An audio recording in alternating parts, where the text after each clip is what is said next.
नमस्कार दोस्तों, मैं मनसाराम वर्मा अपने चैनल एसएम स्टडी गुरु पर आप सभी का बहुत बहुत स्वागत करता हूं। दोस्तों, हम लोग घटना चक्र टोह सीरीज सॉल्व कर रहे हैं। ये प्रैक्टिस सेट नंबर 3 है। हिंदी के 25 प्रश्न हैं इसमें।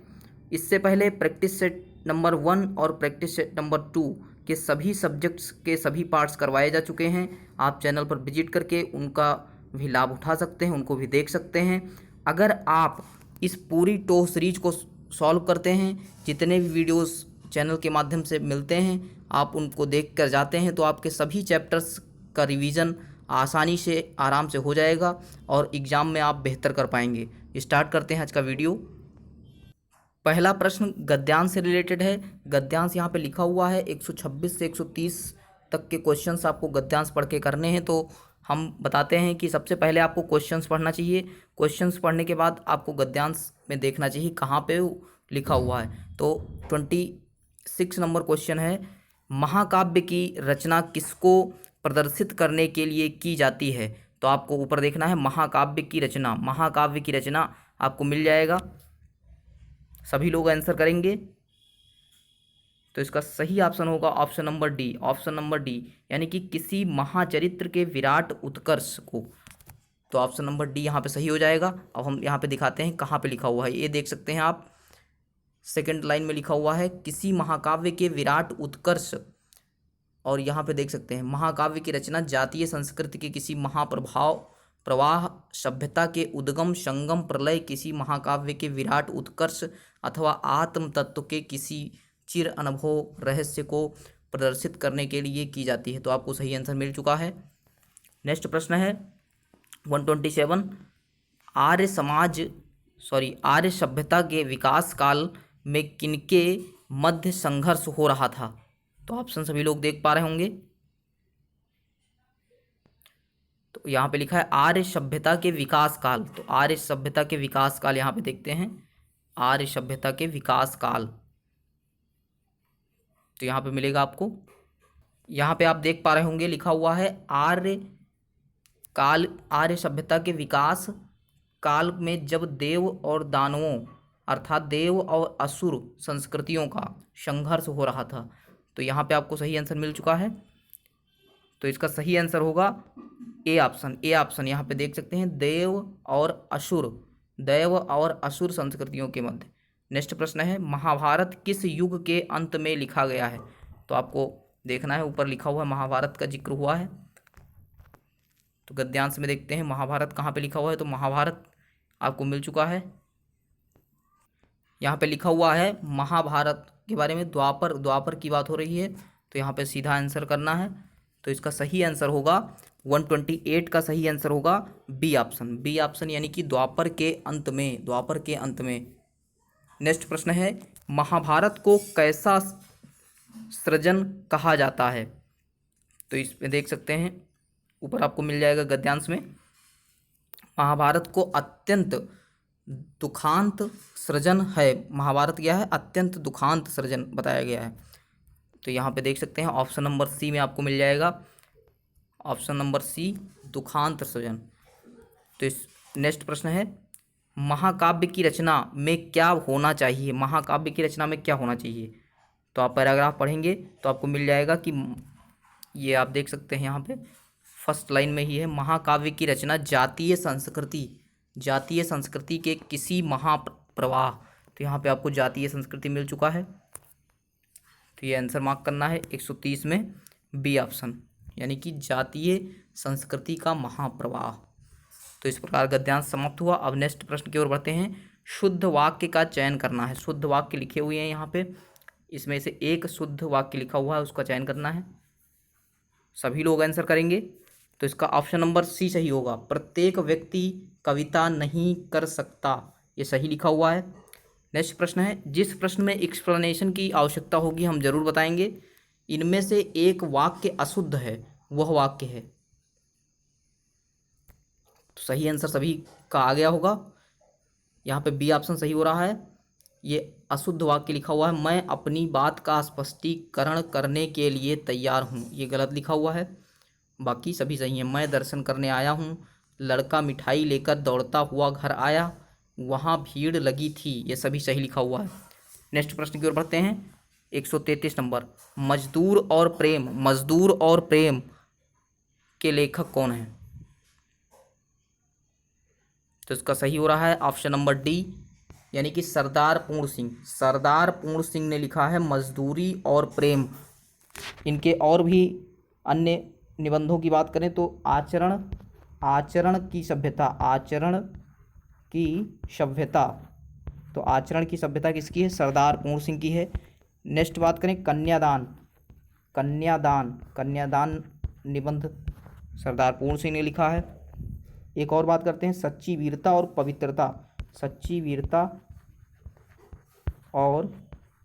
पवित्रता, कापी में नोट डाउन करते रहें।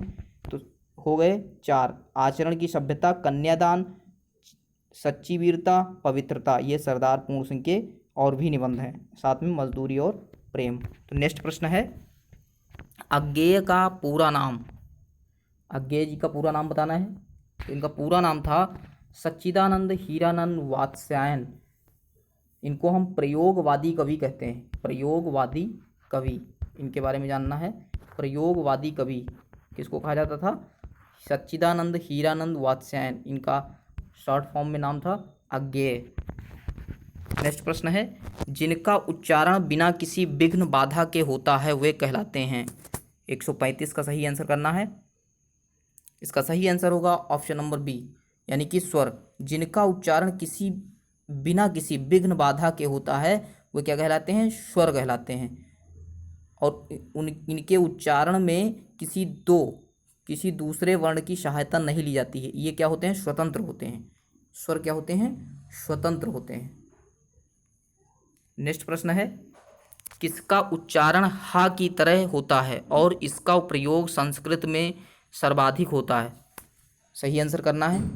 तो इसका सही आंसर होगा ऑप्शन नंबर डी, इसका सही आंसर होगा। विसर्ग का उच्चारण हा की तरह होता है, इसका प्रयोग संस्कृत में अधिक होता है। हिंदी के तत्सम शब्दों में इसका प्रयोग होता है, हिंदी के तत्सम शब्दों में हा का प्रयोग होता है और संस्कृत में इसका प्रयोग होता है। तो इस प्रकार इसका सही आंसर होगा विसर्ग।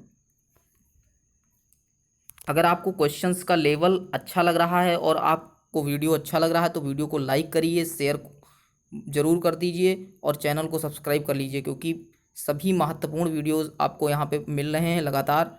तो 137 का सही आंसर करना है। स्पर्श, अंतस्थ और ऊष्म व्यंजन हैं, तो हमने बता ही दिया। तो किसके प्रकार हैं?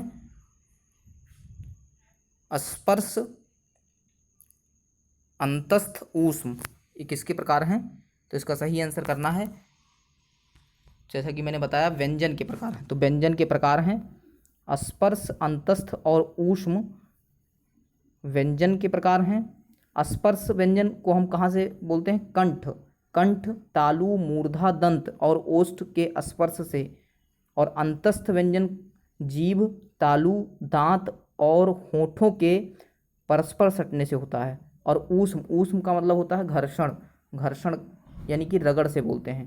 तो ये इस प्रकार ऊष्म, अंतस्थ और स्पर्श व्यंजन आपको समझ में आ गया होगा। संधि के कितने प्रकार होते हैं? संधि के कितने प्रकार की होती है? संधि 3 प्रकार की होती है, 3 प्रकार की। सी ऑप्शन सही होगा। स्वर संधि, विसर्ग संधि और व्यंजन संधि। स्वर, विसर्ग और व्यंजन, तो इस प्रकार 3 संधियाँ हो गई। शुद्ध वर्तनी का चयन कीजिए। 139 का सही आंसर करना है। इसका सही आंसर होगा पृथक इसका सही आंसर होगा। बाकी कनिष्ठ लिखा जाता है ऐसे, कनिष्ठ था होता है यहाँ पे।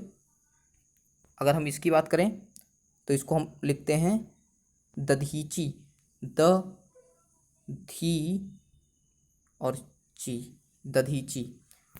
अगर हम गृहीत की बात करें तो गृहीत लिखते हैं, यहाँ पर रा ऐसे होता है, गृहीत, ये सही होता है। नेक्स्ट प्रश्न है 140 नंबर का सही आंसर करना है। अपने से छोटों के प्रति शुभकामनाएं देने के लिए किस चिन्ह का प्रयोग किया जाता है? 140 का सही आंसर करना है। तो इसका सही आंसर होगा विस्मयादिबोधक चिन्ह का प्रयोग करते हैं अपने से छोटों के प्रति शुभकामना देने के लिए। नेक्स्ट प्रश्न है कबीर जुलाह थे, तो जुलाहा जो लिखा हुआ है ये कौन सी संज्ञा है? तो इसका सही आंसर होगा जातिवाचक। जातिवाचक संज्ञा है। जुलाहा क्या है? जाति को बता रहा है, इसीलिए जातिवाचक संज्ञा है। नेक्स्ट प्रश्न है कौन सा शब्द स्त्रीलिंग है? तो इसका सही आंसर होगा ऑप्शन नंबर सी, विकृत। विकृति, विकृति जो है स्त्रीलिंग है और बाकी सब क्या है? बाकी सब पुल्लिंग है। नेक्स्ट है डिबिया। डिबिया का बहुवचन, डिबिया का बहुवचन बताना है, तो डिबिया का बहुवचन होगा ऑप्शन नंबर बी, डिबिया होता है। नेक्स्ट प्रश्न है वह कौन सा कारक है जहां से साधन के रूप में प्रयुक्त होता है? साधन के रूप में प्रयुक्त होता है, तो ऑप्शन नंबर सी इसका सही होगा, करण कारक। करण कारक से जो है यहाँ पे कर्ता ने कर्म को करण से, तो करण कारक हो जाएगा यहाँ पे साधन। नेक्स्ट है मध्यम पुरुष सर्वनाम की पहचान करना है। मध्यम पुरुष सर्वनाम, तो इसका सही आंसर होगा option number D. Option number D सही हो रहा है। आप, तू, तुम, ये सब क्या होते हैं? मध्यम पुरुष सर्वनाम होते हैं। हम उत्तम पुरुष का होता है। वह और यह, वह और यह जो होते हैं अन्य पुरुष सर्वनाम के उदाहरण हैं। नेक्स्ट है पृष्ठांक। पृष्ठांक, जैसा पेपर हम सॉल्व करवा रहे हैं ऐसा ही यूपीएससी का इस समय पैटर्न है और यही प्रश्न देखने को मिल सकते हैं आपको। तो पृष्ठांक का अंग्रेजी अनुवाद बताना है। पृष्ठांक को अंग्रेजी में क्या कहते हैं? इंडोर्समेंट। इंडोर्समेंट कहते हैं। ऑप्शन नंबर बी सही हो रहा है। Option number B. अगर हम बात करें अमेंडमेंट, तो अमेंडमेंट का हिंदी होता है संशोधन।